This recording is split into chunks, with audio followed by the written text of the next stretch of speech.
तो जय हिंद दोस्तों, आपके अपने चैनल यस्कीएम स्टडी पर एक बार फिर से स्वागत है। यहाँ पर देखिए हम बात क्या करने वाले हैं मेरे प्यारे स्टूडेंट। जी हाँ, बहुत ही अच्छी खबर आपके लिए है। अच्छी खबर क्या है कि यहाँ पर आप देख रहे हैं 2023 का मॉडल पेपर 2023, 22 और 23 का मॉडल पेपर जारी कर दिया गया है, बोर्ड ने जारी किया है। तो आपको इसी मॉडल पेपर पर, इसी पैटर्न पर सारी चीज़ों को पढ़ना है, जो कि आपके एग्ज़ाम के लिए बहुत ही महत्वपूर्ण हो सकती है। तो मेरे प्यारे बच्चों, आपको ये मॉडल पेपर पूरा देखना है और इसी तरीके से समझना भी है, ठीक है। यहाँ पे देखिए समय 3 घंटे 15 मिनट आपको मिलेंगे, जिसकी आपको पिछले वर्ष में दिया गया था, और पूर्णांक 70 नंबर का आपको पूरा मिलेगा, ठीक है। अब देखिए यहाँ पर निर्देश की बात कर लेते हैं। निर्देश क्या क्या दिया गया है। तो निर्देश में आप देख रहे हैं कि पहला निर्देश क्या है कि प्रारंभ के 15 मिनट परीक्षार्थियों को प्रश्न पत्र पढ़ने के लिए निर्धारित है। जो प्रारंभ के 15 मिनट हैं वो परीक्षार्थियों को प्रश्न पत्र पढ़ने के लिए निर्धारित किए गए हैं। उसके बाद प्रश्न पत्र 2 खंड अ और खंड ब में विभाजित है। अगर हम हिंदी की बात करेंगे तो आपको 2 खंड मिलेंगे, एक अ मिलेगा और एक ब मिलेगा, ठीक है।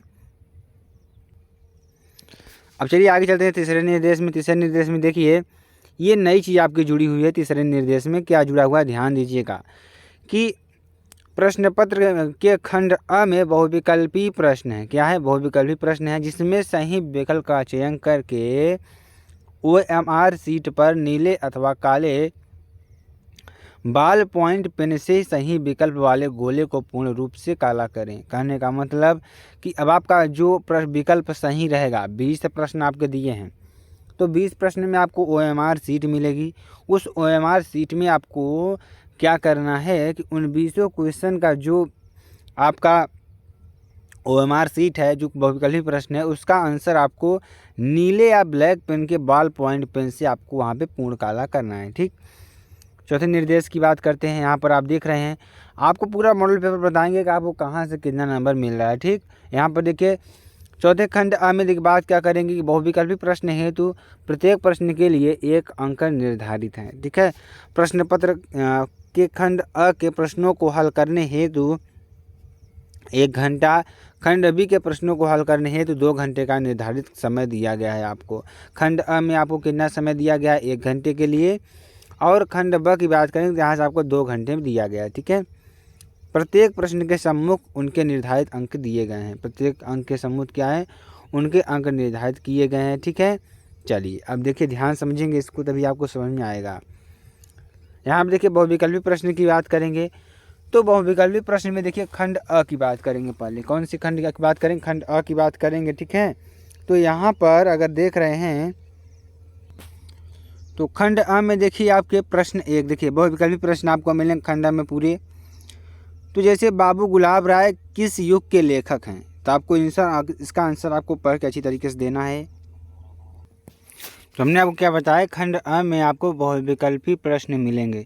जैसे पहला बहुविकल्पी प्रश्न हमने आपको बताया। दूसरा देखिए क्या है कि चिंतामणि किस विधा की रचना है। तो आपको इस तरीके के 20 प्रश्न मिलने वाले हैं, और इन प्रश्नों को आपको OMR सीट में करना होगा, ठीक है। तो ये आप लोग जान लीजिए अच्छी तरीके से, ठीक है। चलिए आगे चलते हैं, अगला खंड देखते हैं, अच्छी तरीके से आपको समझाने का प्रयास करते हैं। देखिए इस तरीके से आपको 20 प्रश्न मिलेंगे, और यहाँ पर देखिए सभी प्रश्नों को आपको OMR सीट में करना होगा, ठीक है। चलिए अब हम बात करते हैं अगले खंड की, खंड ब में। तो यहाँ से आपको 50 नंबर मिलेगा, और खंड अ में आपको 20 नंबर मिलेगा। टोटल आपका प्रश्न पत्र कितना रहेगा, 70 नंबर मिलने वाले हैं, ठीक है। तो ये अच्छी तरीके से आपको समझ में आ रहा होगा।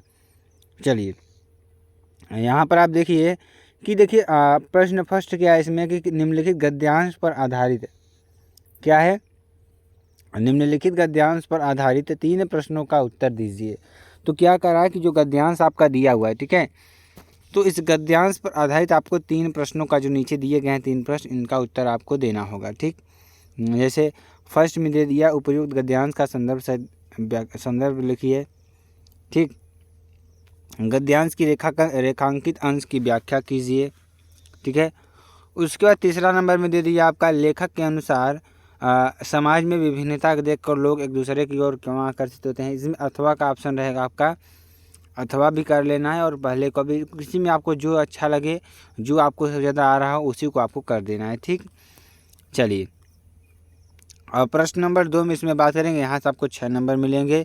तो दिए गए पद्यांश पर आधारित 3 प्रश्नों का उत्तर दीजिए। इसमें भी आपको 3 प्रश्नों का उत्तर देना है। जैसे पहला प्रश्न क्या होगा, उपयुक्त पद्यांश का संदर्भ लिखिए, रेखांकित अंश की व्याख्या कीजिए, उपर्युक्त पंक्तियों में कौन सा अलंकार है। ठीक, इन 3 प्रश्नों को आपको करना होगा। उसके बाद देखिए अथवा में देखिए एक और दे दिया है आपका पद्य, इसमें से आपको छांट कर लेना है, कोई दिक्कत वाली बात नहीं है। ठीक है, अब देखिए प्रश्न नंबर 3 की बात करेंगे। तो दिए गए संस्कृत गद्यांश में से किसी एक का संदर्भ सहित हिंदी में अनुवाद कीजिए। किसी एक का आपको अनुवाद करना होगा। और जैसे देखिए यहाँ पे भी आपको अथवा का ऑप्शन देगा, 2 देगा। जैसे एषा नगरी भारतीय संस्कृते संस्कृत भाषाश्च केंद्र स्थलम अस्ति इत एवं संस्कृत वाण्डप्पस्य संस्कृतेश्च आलोकः सर्वत्र प्रसिद्धः। मुगल युवराज दाराशिकोह अत्रागत्य भारतीय दर्शन शास्त्राणाम् अध्ययनम् अकरोत् सन्तेषां ज्ञानेन तथा प्रभावितः अभवत् यत् तेन उपनिषदाम् अनुवादः पारसी भाषायां कृतः। तो यहाँ से आपको किसी एक का चूज करना है और नीचे दिए गए इसका हिंदी में यानी कि एक का संदर्भ सहित आपको हिंदी में अनुवाद करना होगा। ठीक है, चलिए अब देखिए इसी तरीके से आपको प्रश्न नंबर 4 भी दिया जाएगा। प्रश्न नंबर 4 में देखिए दिए गए संस्कृत पद्यांश में से किसी एक का संदर्भ सहित हिंदी में अनुवाद आपको करना होगा। ठीक, और जैसे आपका पहला ये दे दिया, दूसरा ये दे दिया, तो दोनों में से किसी एक का आपको करना होगा। ठीक है, उसके बाद देखिए प्रश्न नंबर 5 में बात करेंगे हम, अपने पठित खंडकाव्य के आधार पर निम्नलिखित प्रश्नों में से किसी एक का उत्तर दीजिए। ठीक, जैसे आपका अगर हम प्रयागराज से हैं तो प्रयागराज का आपका अग्र पूजा हो जाएगा, तो आपको उसमें दिया रहेगा आपको कहाँ कहाँ के बच्चे कहाँ कौन सी जो कथा वस्तु उसको लिखनी है आपका। ठीक है, तो यहाँ पर आपको समाप्त हो जाएगा। उसके बाद देखिए 6 नंबर में आएगा कि दिए गए लेखकों में से किसी एक का जीवन परिचय लिखते हुए एक प्रमुख रचना का उल्लेख कीजिए। जैसे डॉक्टर राजेंद्र प्रसाद, जयशंकर प्रसाद, आचार्य रामचंद्र शुक्ल, इनमें से किसी एक का आपको क्या करना है, जीवन परिचय देते हुए उनकी एक प्रमुख रचना का उल्लेख करना है आपको। ठीक है, चलिए अगला देखिए प्रश्न नंबर 6 की ख की बात करेंगे। तो दिए गए कवियों में से किसी एक का जीवन परिचय देते हुए अपनी एक प्रमुख रचना का उल्लेख कीजिए। जैसे गोस्वामी तुलसीदास, सुमित्रा नंदन पंत एवं महाकवि सूरदास, 3 में से किसी एक का आपको करना होगा। ठीक, चलिए 7वें नंबर की बात कर लेते हैं। 7वें नंबर में देखिए अपनी पाठ्यपुस्तक में से कंटेस्ट कोई एक श्लोक लिखिए जो इस प्रश्न पत्र में नहीं आया हो। कोई आपको एक श्लोक लिखना होगा जो कि इस प्रश्न पत्र में नहीं आया हो, यहाँ से आपको 2 नंबर मिलेंगे। ठीक, अब देखिए 8वां नंबर क्या है कि निम्नलिखित में से किन्हीं 2 प्रश्नों का संस्कृत में उत्तर दीजिए। तो यहाँ से भी आपको 4 नंबर मिल जाएंगे। ठीक, जैसे 4 प्रश्न आपको दिए गए हैं। भारतीय संस्कृते मूलम किम अस्ति, पुरुराज कः आसीत्, चंद्रशेखर कः आसीत्, वीर केन पूज्यते।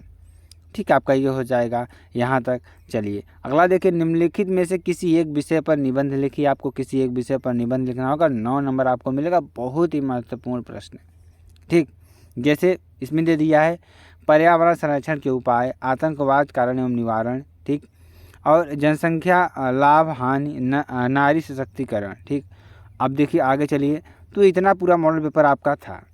तो देखिए जो ग्रामर वमर का पोर्शन था, अब आपको ग्रामर का पोर्शन नहीं दिया जाएगा। जैसे कि आप लिखना आता था कि आप क्या कहते हैं परिभाषा लिखिए, सूक्ति वचन, ये सब सारी चीज़ आती थी ना, तो वो चीज़ यहाँ पर देखने को नहीं मिली है आपको। बस जो 20 नंबर के प्रश्न दिए गए हैं इसी में सारे प्रश्न आपको मिल जाएंगे। ठीक, ये थोड़ा पैटर्न बदला हुआ है तो इसको आपको ध्यान देना होगा और अच्छी तरीके से अपनी पढ़ाई को कंटिन्यू रखिए। तो स्टूडेंट्स अगर आपको वीडियो पसंद आ रही है तो आप चैनल को लाइक, शेयर, कमेंट, सब्सक्राइब जरूर कर सकते हैं। फिर मिलते हैं नेक्स्ट वीडियो में नए टॉपिक के साथ। तब तक के लिए जय हिंद, जय भारत।